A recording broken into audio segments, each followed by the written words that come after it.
Bonjour à tous et bienvenue sur le podcast des établissements médico-sociaux, le podcast qui met en lumière le travail formidable réalisé par les acteurs du secteur. Je m'appelle Arnaud Chevalier et après avoir été directeur d'EHPAD pendant 8 ans, j'aide les établissements de santé à adopter les meilleures innovations pour simplifier et améliorer leur quotidien. J'ai créé ce podcast pour partager les belles expériences portées par des gens passionnés. Avant de commencer, si vous appréciez ce podcast, vous pouvez vous abonner pour ne rater aucun épisode et encore mieux, mettre une note 5 étoiles sur Apple Podcast et le partager à vos collègues. Sur ce, bon épisode. Bonjour à tous, aujourd'hui je discute avec Arnaud Rousseau qui est le directeur général de l'association Groupe Orchidée, donc qui est une association gestionnaire d'EHPAD, mais pas que, sur la métropole lilloise. Et ensemble, on va discuter de la stratégie de l'association, du projet associatif, mais surtout de votre vision et la stratégie que vous pouvez mettre en place. Voilà. Avant de parler de ça, je te propose de te présenter. Oui, bonjour, merci Arnaud pour ton invitation d'un podcast que j'aime beaucoup et que j'écoute à chaque épisode. Donc C'est moi trop j'ai sympa. été moi j'ai été étudiant STAPS à l'origine, donc fac de sport, et puis j'ai eu l'opportunité de partir faire une partie de mes études au Québec, dans le champ de l'ergonomie, où j'ai eu la chance de découvrir le secteur du handicap, qui m'a beaucoup intéressé. Et puis en rentrant en France, j'ai continué une partie de mes études et après j'ai fait plein d'autres choses. J'ai été maître nageur, j'ai travaillé 3 ans à l'accueil d'une banque. Donc ça me permet de voir un peu ce que c'est que le métier de l'accueil aussi, qui existe dans nos résidences. Et puis après, j'ai repris un master à Lille en gestion des établissements médico-sociaux, plutôt avec l'idée de travailler dans le champ du handicap. Et au final, suite à des stages, je me suis intéressé au secteur des personnes âgées. Et voilà, et j'ai eu la chance après de démarrer dans un établissement de la Fondation Partage et Vie, puis de prendre quelques années les structures publiques de la ville de Mons-en-Barœul, et puis d'arriver aux Orchidées d'abord à la direction d'une de nos résidences à Lannoy, et puis depuis 2017 à la direction générale. Ok. Euh, alors, on entend, il y a tout un parcours et c'est une question aussi d'opportunité, mais qu'est-ce qui t'a motivé à aller vers les personnes âgées et à franchir ce pas, en fait? Alors, dans le champ personnes âgées, comme je te disais, d'abord, je m'orientais dans le secteur du handicap que j'avais découvert de façon relativement indirecte par le biais de mes séjours de vacances et les contacts que je liais avant et après, notamment avec des masses. Euh, et je trouvais le secteur très intéressant. Et dans les stages que j'ai fait dans le secteur personnes âgées, je me suis rendu compte qu'il y avait beaucoup de choses à construire dans notre secteur, que c'était, donc là, on remonte à 12 ans, un secteur où il se passait déjà beaucoup de choses, mais qui pouvait avoir un petit peu de décalage par rapport au secteur du handicap en termes de parcours de vie, d'individualisation, de vie sociale. Donc j'ai trouvé qu'il y avait beaucoup de choses à faire dans le secteur personnes âgées. Et c'est ça qui m'a plu, c'est tous les projets qu'on allait pouvoir monter. Tu peux, parce que du coup, je pense que ça va permettre de rebondir sur tout ce que vous faites maintenant, mais tu as un exemple en particulier? Je vais te donner un exemple en particulier. Le stage, l'EHPAD dans lequel j'ai fait mon premier stage de master, il y a une dame qui me dit, alors une dame en fauteuil, mais voilà, sans trouble cognitif, etc., avec laquelle j'avais beaucoup parlé sur le début de mon stage, qui me dit, vous voyez, le banc qu'il y a là à 2 ou 3 mètres à la sortie de la porte, ça fait 5 ans que je suis pas allé plus loin que cet endroit-là. De temps en temps, j'ai la possibilité de sortir devant les portes automatiques de la résidence, mais j'ai jamais fait plus de 5 6 mètres depuis que je suis rentré dans l'établissement, sauf les quelques fois où je pars en hospitalisation, où je vois un peu le monde à l'extérieur, et ça, c'est super. Et, euh, et ça, c'est comment est-ce qu'on a pu ne pas se rendre compte dans ce secteur personnes âgées que c'est important de conserver une vie sociale, certes dans l'établissement, mais aussi à l'extérieur. Donc, c'est pas une critique de notre modèle ou dire qu'on fait mal les choses, etc. C'est plutôt que le domaine personnes âgées s'est concentré sur sur les soins les soins médicaux, les soins de confort, de vie quotidienne, sur la restauration. Et on a un petit peu oublié que, certes, on peut être une personne âgée en perte d'autonomie et avoir encore envie d'avoir un minimum de lien avec le monde qui est à l'extérieur de l'établissement. Ouais, je comprends. Et du coup, à l'époque, est-ce que c'est quelqu'un qui exprime difficilement ou qui exprime pas ce besoin, qui te l'exprime à toi parce que tu as une relation de confiance, puis vous discutez? Mais qu'est-ce qui peut être fait à ce moment-là ou qu'est-ce qui est pas fait? Je pense que ce qu'on peut faire ou pas faire va forcément dépendre des moyens, mais pas que. Il y a vraiment l'état d'esprit qui va avec la culture professionnelle. Parce que entre faire perdurer des pratiques et s'interroger sur la façon qu'on a de concevoir la vie d'une personne dans un établissement ou son accompagnement, c'est déjà un premier pas d'avoir envie de faire différemment. De se dire, la première fois aussi que je suis rentré dans un EHPAD, j'ai été, je vais pas dire choqué, j'ai été embêté par l'unité de vie Alzheimer ou l'unité protégée, ou dans certains établissements, il n'y a pas forcément d'autres particularités à ce secteur-là que d'avoir une porte fermée avec un badge ou avec un code. Le fait d'être étonné par ça au moment où on arrive dans le métier, c'est quelque chose d'assez précieux et qu'il faut conserver par la suite pour se dire, peut-être qu'on n'a pas toujours la possibilité de faire différemment, mais si on en a l'envie, c'est déjà bien. Ouais, je vois ce que tu veux dire. Ça me rappelle, moi, j'ai aussi commencé un établissement où unité de vie protégée et où de temps en temps, on me disait, bah, tiens, il faut que tu y ailles parce que en gros, là, l'aide-soignante, elle est partie faire un truc, donc en gros, il y a personne pour surveiller. Et le but, en fait, on était plus, on subissait un petit peu les troubles cognitifs et en fait, on proposait, à l'époque, en fait, pas grand-chose. Et c'est vrai que du coup, ça amène à ouais, à se poser plein de questions et à peut-être après par la suite à avoir envie de faire des choses. J'en profite parce que je connais certainement la réponse, mais aujourd'hui, tu fais quoi sur ce sujet-là? De vouloir sortir, aller un peu plus loin que la Déjà, retraite? je pense qu'il y a la culture professionnelle, l'état d'esprit, autoriser l'ensemble des professionnels à prendre de la hauteur, du recul, sans que ce soit pour s'auto-flageller et dire on fait pas bien, c'est pas ça, mais c'est se dire comment est-ce qu'on pourrait faire autrement.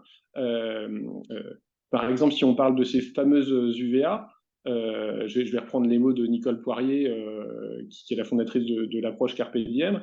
Est-ce que on ferme une unité à clé ou à badge pour pas que les gens sortent, ou alors est-ce qu'on laisse la porte ouverte et qu'on fait en sorte que les gens aient envie de rester, qu'ils aient pas envie qu'ils soient pas empêchés de partir, mais qu'ils aient envie de rester. Et ça, je pense que c'est un état d'esprit, c'est une culture professionnelle qu'on peut essayer de faire émerger chez les professionnels, et après dans leur pratique de terrain, ils vont aller trouver des choses nouvelles qui sont pas qui sont de l'organisation, qui sont pas forcément des choses qui nécessitent des moyens nouveaux. Et après, quand on a la possibilité en plus d'y mettre des ressources, par exemple sur nos EHPAD les orchidées, depuis l'année dernière, on a des postes d'animateurs de sortie. C'est des créations supplémentaires. On a déjà 2 animateurs par résidence, ce qui est quand même bien.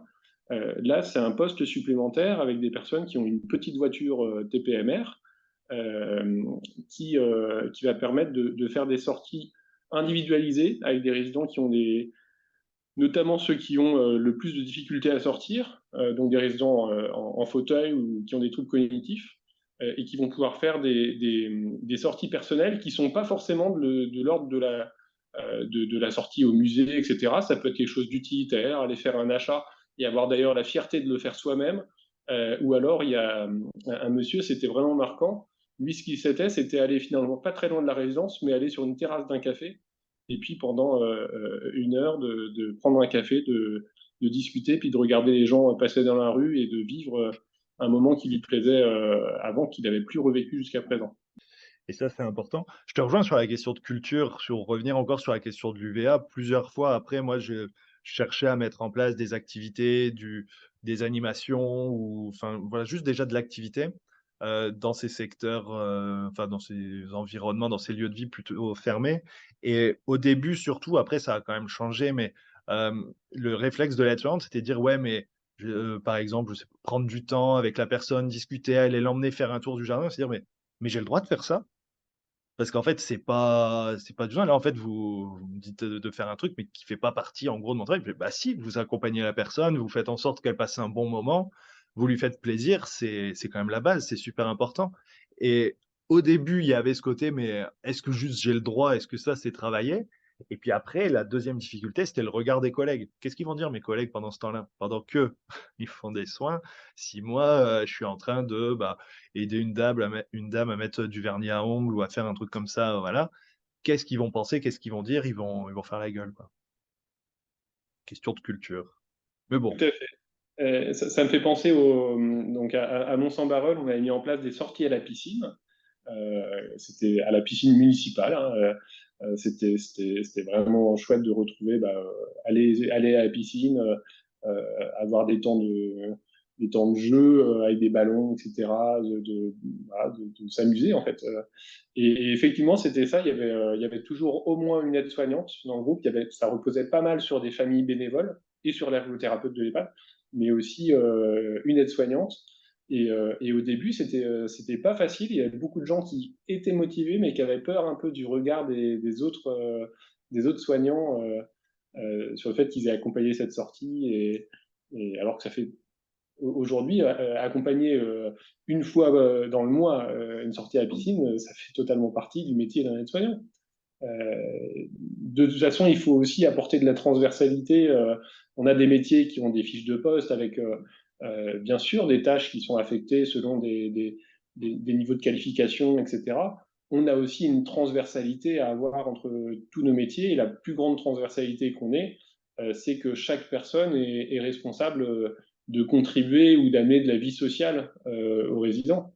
La lingère, elle passe pas tout son temps auprès des résidents, sauf que quand elle vient ranger le linge dans l'armoire, ben, c'est autant d'opportunités de pouvoir échanger aussi avec les résidents. Et les résidents aiment bien. Souvent, on sait qu'ils aiment avoir des discussions avec les hôteliers, par exemple, qui viennent sur l'entretien de l'espace, avec les équipes de nuit. On sait que les équipes de nuit ont une relation très, très différente et très spéciale avec les résidents, que bien souvent les gens se livrent très différemment auprès d'elles ou d'eux.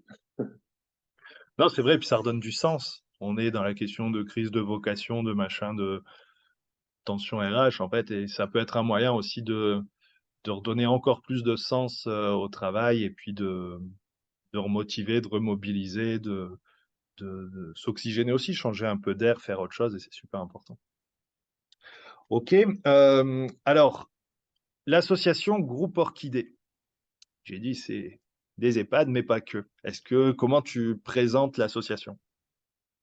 Alors l'association, à la base, c'est les EHPAD Les Orchidées, qui sont des structures associatives, hein.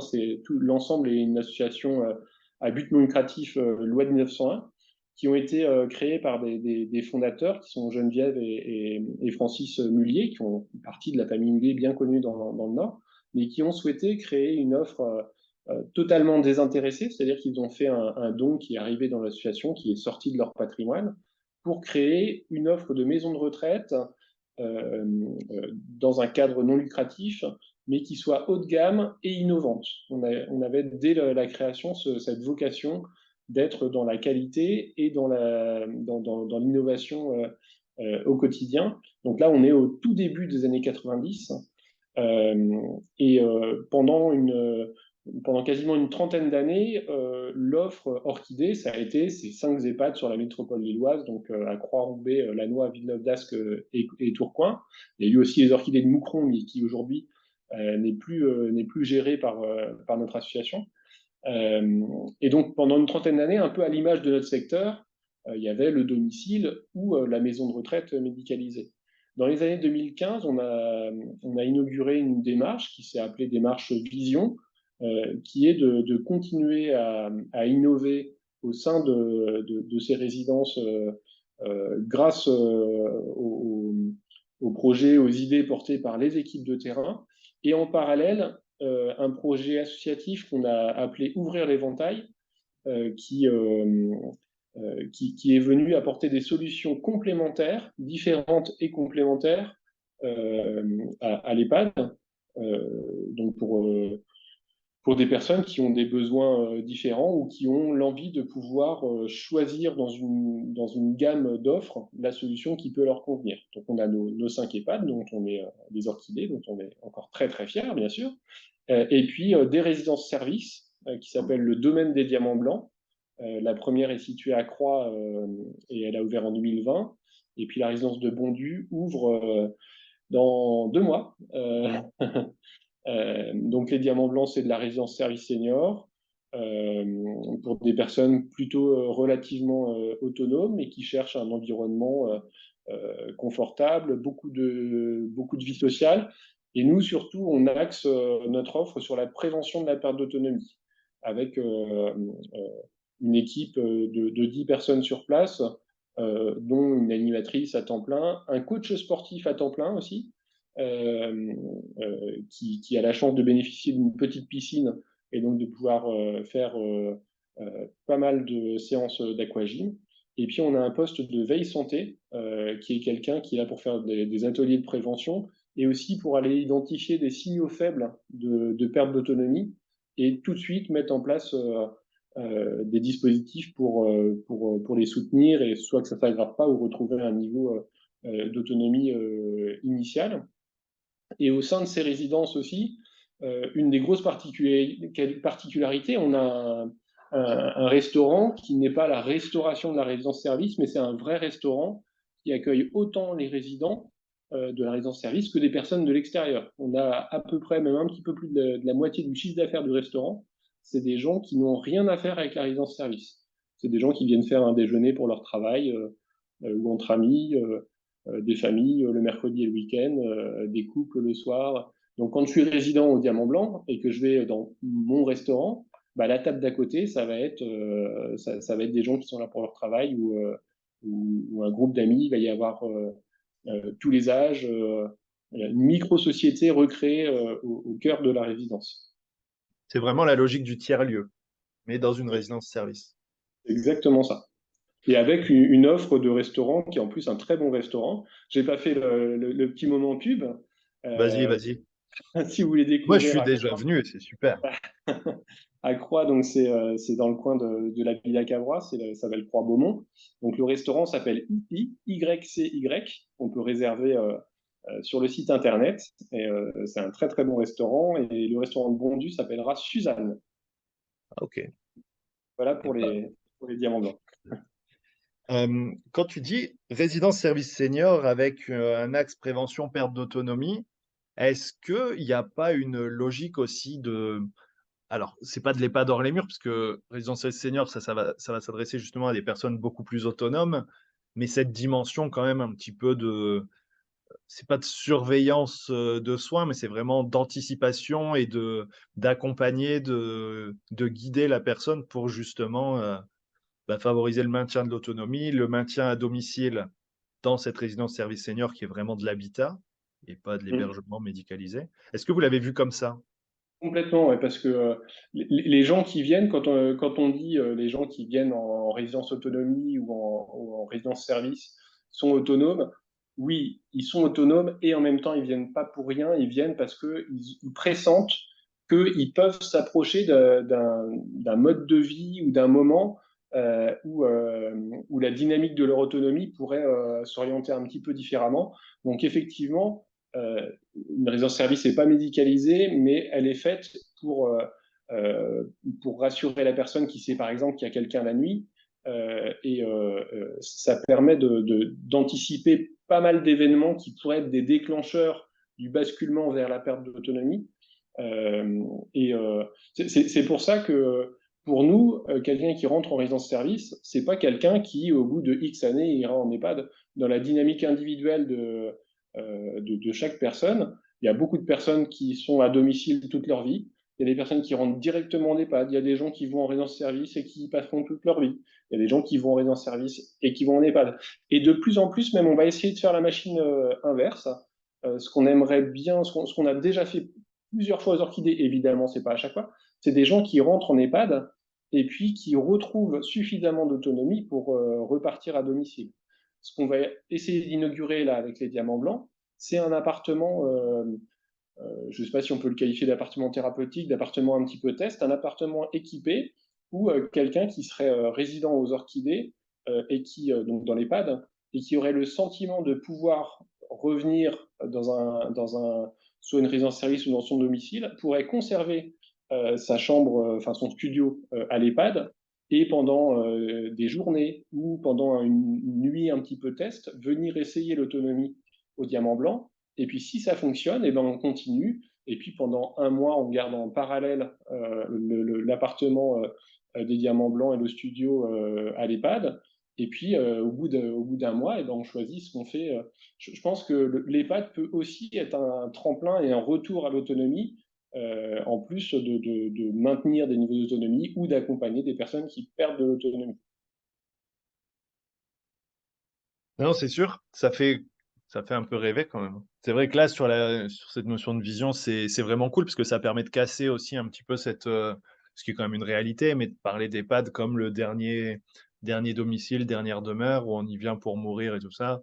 Je veux dire que, bah non, ça peut être un moyen aussi voilà, il y a une présence soignante forte, médicalisée, et si on récupère suffisamment, ça se fait peu en général parce qu'il y a risque, quand la personne est fragile, que ça revienne, mais de pouvoir aussi proposer un environnement dans lequel il y a c'est pas vraiment de la surveillance, c'est plus cet accompagnement qui permet de vivre, mais dans un environnement du coup un petit peu plus souple.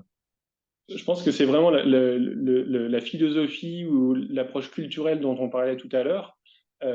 Pendant longtemps, on s'est dit que quand on perd de l'autonomie en avançant en âge, on est là pour accompagner une dégradation inéluctable, alors qu'on sait tous que en ayant la volonté de faire du maintien de l'autonomie ou de retrouver plus d'autonomie qu'à un instant T, évidemment qu'on n'y arrive pas à chaque fois, mais qu'en ayant cette volonté, parfois, ça peut arriver, et à chaque fois, c'est des belles victoires pour les équipes.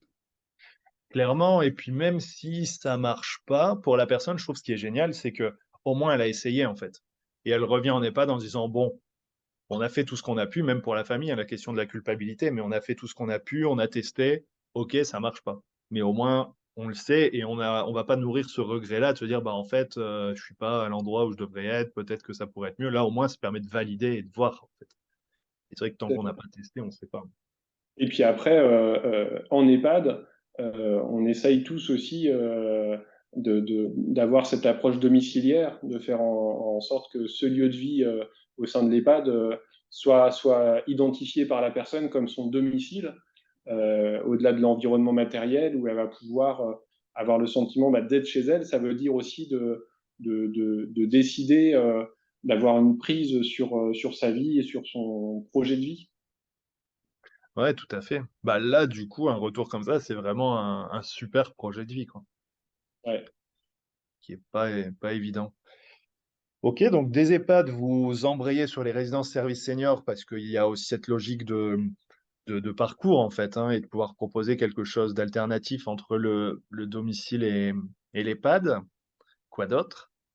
Après, donc on a créé des habitats inclusifs. Alors le projet, nous, il remonte à 5-6 ans, et à l'époque, bah, ce n'était pas l'engouement des habitats inclusifs. On appelait ça, nous, les maisons partagées, parce qu'on ne savait pas trop quelle forme juridique ça prendrait par la suite.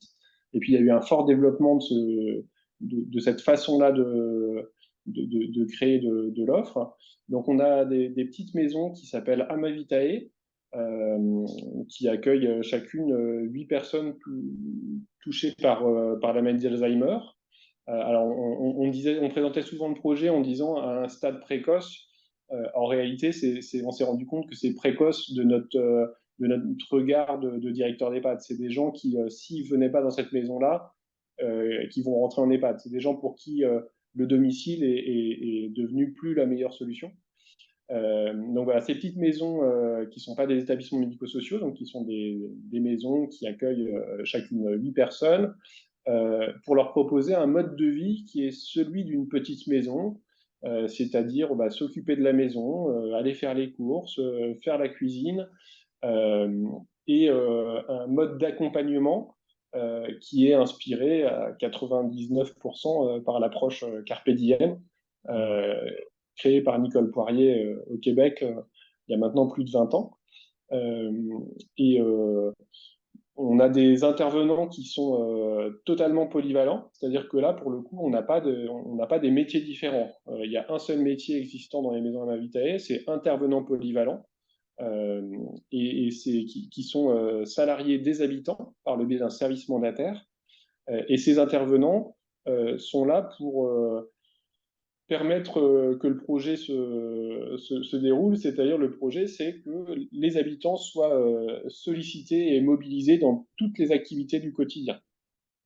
Et ce qu'on recherche, c'est que certes, c'est des personnes qui sont touchées par la maladie d'Alzheimer ou une maladie apparentée, mais de porter sur elles et dans la façon de vivre un regard différent qui va se baser sur sur l'estime de soi, sur le besoin de voir reconnaître son utilité sociale, euh, et, euh, et sur quelque chose aussi beaucoup plus positif, de beaucoup plus ouvert sur l'environnement, avec une notion du risque qui est aussi assez particulière. On ne fait pas prendre de risques aux habitants, pas plus que ceux d'une vraie vie, sauf que dans la vie de tous les jours, il y a des risques à accepter, comme ceux d'utiliser des couteaux. Moi aussi, je peux me couper en épluchant un fruit, d'utiliser des escaliers pour monter à l'étage.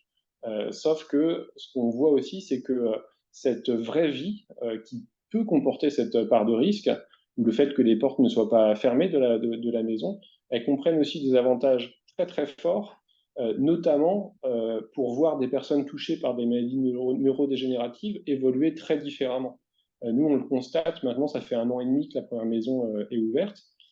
C'est quand même assez frappant de voir des personnes qui ont certainement évolué d'un point de vue neurologique dans leur maladie, mais pas du tout dans leur comportement, au contraire. Ils sont, je dirais, relativement heureux, avec voilà, de la joie de vivre. Ils sortent beaucoup à l'extérieur. Ils ont une vie sociale plus riche que la mienne. Franchement, ils font plus la fête que moi. Et, et puis ce sentiment de se sentir utile, c'est un moteur énorme psychologique qui fait que les gens, on sent qu'ils se battent en fait pour maintenir chaque acquis, euh, et pour vivre ensemble aussi dans ce petit groupe. Et clairement, on voit un vécu de la maladie qui est très très différent de celui qu'on peut suivre et observer habituellement à domicile ou dans nos établissements.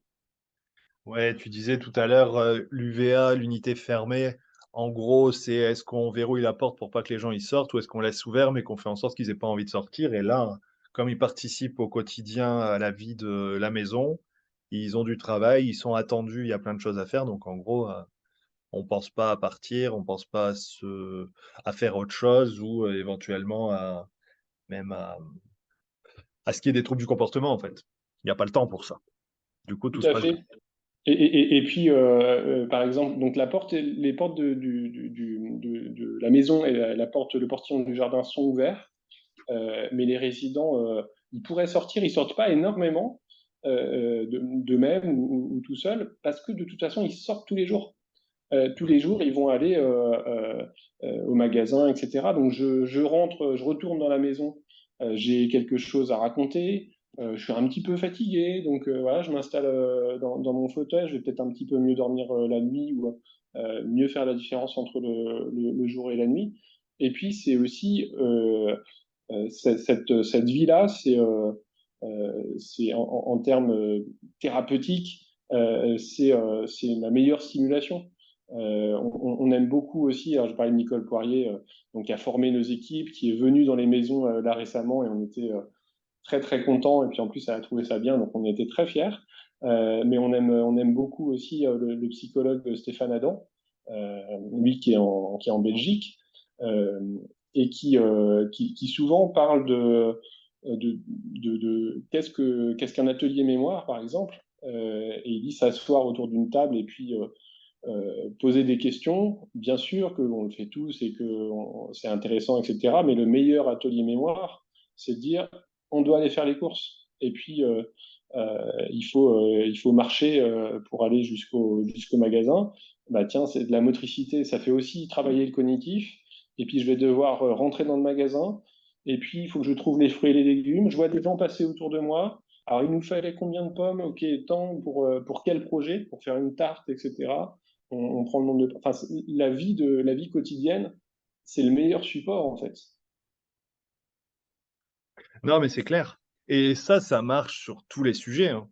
Les enfants à l'école, les étudiants à la fac, il faut parler de choses concrètes et c'est là où on est le plus dedans, le plus impliqué, où ça et on revient, comme on disait tout à l'heure pour les équipes, à plus de sens, en fait. Parce que oui. OK, donc EHPAD, résidentiel senior. Alors vous avez mis en place donc de habitat partagé, enfin habitat inclusif, maison partagée, c'est intéressant parce que le principe, il est top sur le principe de colocation, en fait, mais souvent la limite justement, c'est les troubles cognitifs, comme en résidence service senior. C'est-à-dire que c'est à un moment, c'est génial, mais quand tout va bien et là, en fait, vous démontrez un peu l'inverse, que ça peut quand même fonctionner avec les troubles cognitifs. Ouais, moi, ce que je donnerais comme conseil à toutes les personnes qui pourraient avoir un projet comme ça, c'est d'être beaucoup dans l'anticipation. Parce que l'habitat partagé, que ce soit d'ailleurs des personnes avec des troubles cognitifs ou des personnes qui n'en ont pas, c'est pas si simple de devenir colocataire justement et de vivre beaucoup ensemble dans le fonctionnement de la maison. Donc nous, ce qu'on a fait, c'est que à peu près un an avant l'ouverture des maisons, on a commencé à faire des rencontres une ou deux fois par mois entre les futurs habitants au fur et à mesure des inscriptions, pour qu'ils commencent déjà à faire connaissance entre eux avant d'arriver dans la maison, à faire connaissance avec les futurs intervenants, que les familles fassent connaissance ensemble. Et après, la phase d'appropriation des maisons, elle est aussi très particulière.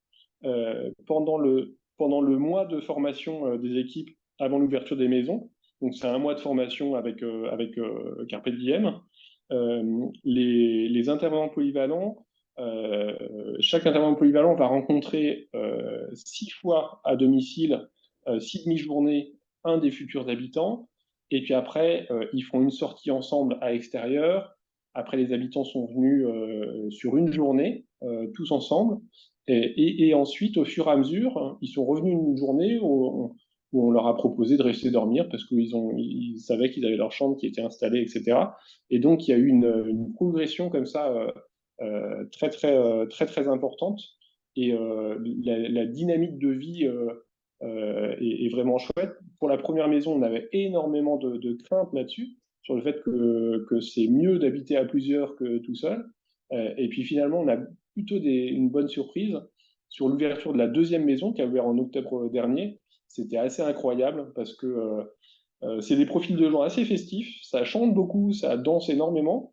Et les dernières rencontres qu'on faisait dans un café pas très loin des maisons euh, avant l'ouverture, bah, finalement, il y a plusieurs habitantes qui demandaient à mettre de la musique, qui dansaient ensemble, et elles avaient super hâte elles le verbalisaient d'habiter ensemble.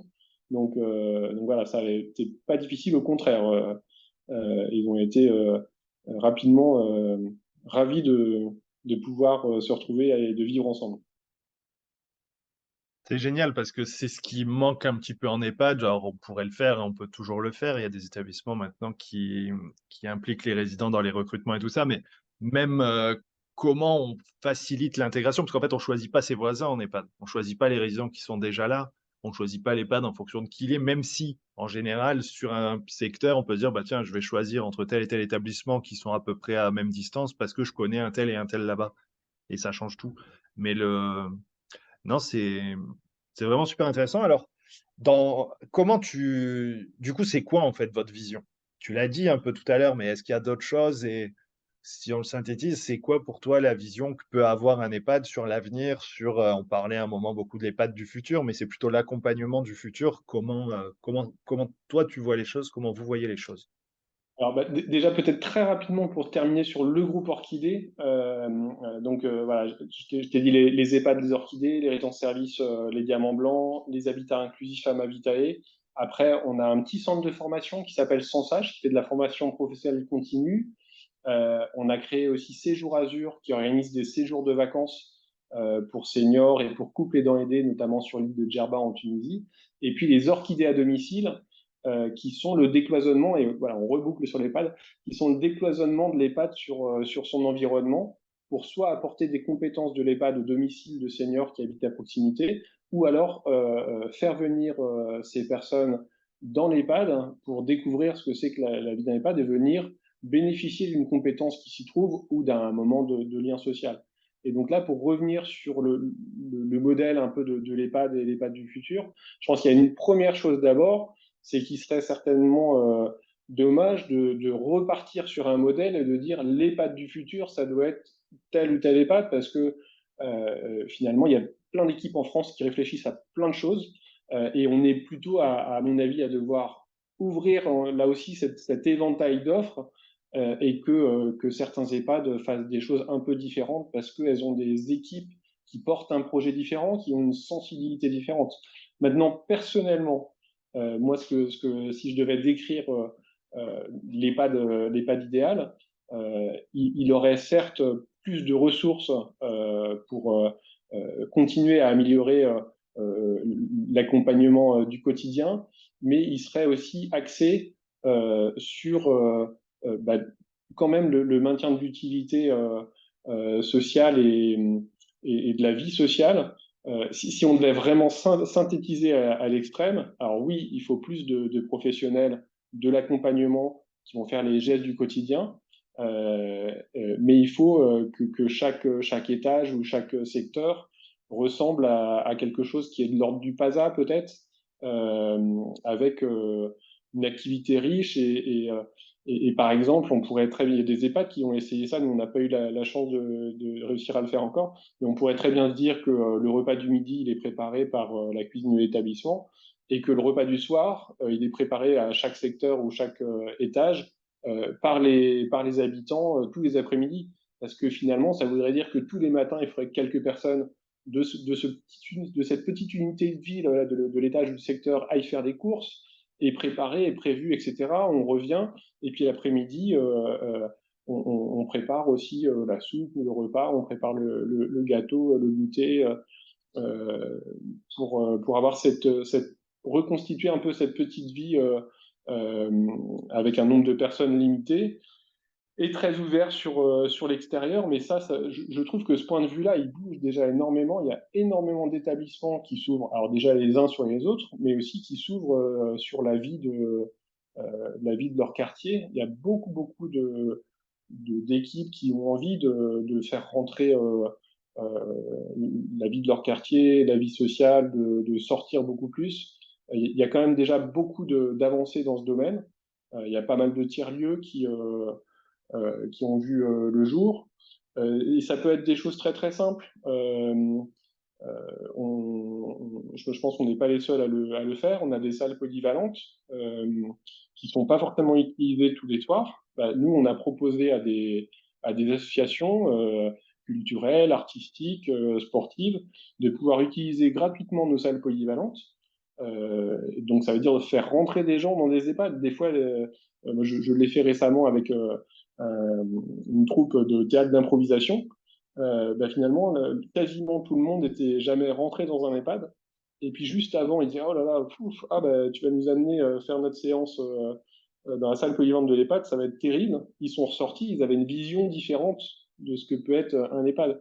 Et après, il n'y a pas juste bah, mettre à disposition des locaux. La contrepartie qu'on demande à ces associations, c'est que quelques fois dans l'année, il y ait un retour, alors pas forcément un spectacle ou autre, mais un moment d'investissement dans la vie de l'établissement et de création de liens avec les résidents. Ok, c'est vrai que c'est une super idée, et puis c'est peut-être pas forcément si simple à mettre en œuvre, mais c'est logique et cohérent. Et je te rejoins sur la notion du, on a beaucoup parlé du sens, mais tu vois, c'est vraiment donner de l'activité, faire en sorte que les gens, que les résidents soient responsables et une activité, un peu comme un travail en fait. À quel point c'est important pour l'estime de soi, le sentiment d'appartenance Et voilà, j'en ai pas mal discuté sur un épisode avec l'approche Montessori. Après, c'était, enfin voilà, pas mal d'épisodes où des belles choses, des belles réussites, c'était lié, au fait de, bah, faire vraiment participer les résidents au fonctionnement, pour pas qu'ils restent dans un coin et qu'ils soient trop passifs et dans l'attente, en fait, et que ça apporte Et, et- énormément. et quand on leur donne l'opportunité de faire quelque chose, on est souvent hyper étonné. Moi, j'ai deux exemples là. Il y a une résidence où il y a un atelier de boxe. J'ai posté sur les réseaux une petite vidéo d'une dame, parce que à chaque séance, il propose à un résident qu'il souhaite d'animer une partie de l'échauffement. Et il se trouve que c'est une dame que je connais pas très bien personnellement. Je la croisais en venant dans cette résidence-là, et j'avais le sentiment que c'était une dame relativement dans une perte d'autonomie relativement importante. Et puis là, on voit dans cette séance d'échauffement à la séance de boxe, et ben c'est elle qui dirige l'échauffement et qui dit allez, on monte les bras, allez, on monte les bras. Et cette dame-là, je pensais pas du tout qu'elle pouvait s'exprimer assez fort devant les autres résidents, montrer un geste, etc. Euh, Parce qu'on lui en a donné l'opportunité. Un autre exemple, c'est dans une autre résidence où on a des animaux, on a des chèvres, un poney, des poules, des lapins, etc. Ça, c'était juste avant la crise Covid. On accueillait un relais d'assistantes maternelles qui venaient avec les enfants voir les animaux. Et c'était des résidents, notamment deux messieurs de la fameuse UVA, nous on appelle ça unité à accompagnement renforcé, touchés par des troubles cognitifs, mais qui avaient préparé un petit exposé pédagogique sur les animaux pour présenter les animaux, expliquer ce qu'ils mangent, etc. Euh, et c'était frappant parce que c'est des personnes qui ont habituellement du mal à s'exprimer. Et ben là, devant le groupe d'enfants et le groupe d'assistantes maternelles, la voix portait, l'articulation était bonne, et il y avait un discours de plusieurs phrases associées les unes aux autres qu'on ne connaissait pas dans la vie quotidienne. Donc je pense qu'on a besoin de croire dans les capacités des résidents, de les regarder un petit peu différemment, et puis de leur donner l'opportunité d'exercer leur autonomie. Non, tu raison, super intéressant. Alors je rebondis sur, tu disais, vous faites des séjours vacances, mais est-ce que c'est pas aussi très lié? Et en général, on dit qu'au soleil et ailleurs et dans un autre contexte et en vacances, les gens, ils récupèrent aussi énormément d'autonomie et ils se conduisent plus. C'est Stéphane Adam, hein. Si on est dans un environnement médicalisé, on se considère comme un malade et quelqu'un d'autonome. Vous êtes en vacances, au soleil dans un club de vacances, bah, vous vous considérez comme et vous vous comportez comme un touriste en vacances. Est-ce que toi, Mais c'est clair, moi, c'est un truc qui me porte beaucoup depuis le début où j'ai eu la chance professionnellement de travailler dans le médico-social. C'est mes expériences de centre de séjour de vacances, de centre de vacances avec des adultes polyhandicapés où on était tous en gros des étudiants, plus ou moins des bénévoles qui faisaient ça pendant l'été. Et puis, moi, j'étais devenu petit à petit adjoint et puis directeur de séjour. Et euh, au début, je faisais un peu j'avais l'impression qu'on n'était quand même pas très très professionnel parce que bah, c'était essentiellement. Alors il y avait une adjointe sanitaire qui devait être infirmière, le reste de l'équipe c'était des étudiants et pas que des étudiants ergo, etc. Il y avait des étudiants en histoire, moi j'étais en fac de sport, etc. Et après, donc, quand je suis devenu directeur de séjour, on avait des liens en amont et puis après le séjour avec les professionnels de l'établissement d'où venaient les vacanciers, notamment donc des masses et des femmes. Et je leur avais dit, bah, je suis désolé parce qu'on n'est quand même pas très professionnels, nous, dans notre façon de faire, dans nos gestes, etc. Et je me suis rendu compte que les équipes disaient, mais attendez, c'est bien sûr que nous, toute l'année, on va apporter un savoir-faire différent. Mais ce que vous faites, c'est génial. Et il y avait une jeune vacancière que j'avais eue en séjour à plusieurs reprises. Les équipes me disaient le petit DVD que vous avez fait ou alors le petit album photo du séjour, c'est le support qui va nous permettre d'apporter du bien-être à cette jeune fille quand il y a une crise, par exemple. Parce que le cadre est totalement. Alors, on ne pourrait pas faire ça toute l'année, mais là, le cadre était totalement différent.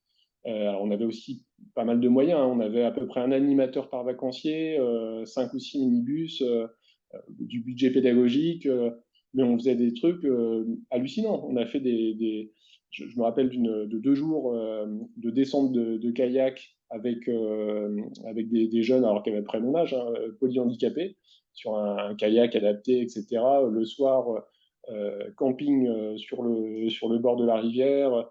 Et tout ça, c'est des moments de vie qui sont hyper forts pour tout le monde. Et c'est vrai qu'on voit les gens heureux, retrouver de l'autonomie. Là, sur nos séjours Azur, ce qui est flagrant, c'est que quand on fait des séjours pour des couples aidant aidés à domicile, on permet à un couple de refaire le projet, de partir en vacances ensemble, de se retrouver sur un projet de couple.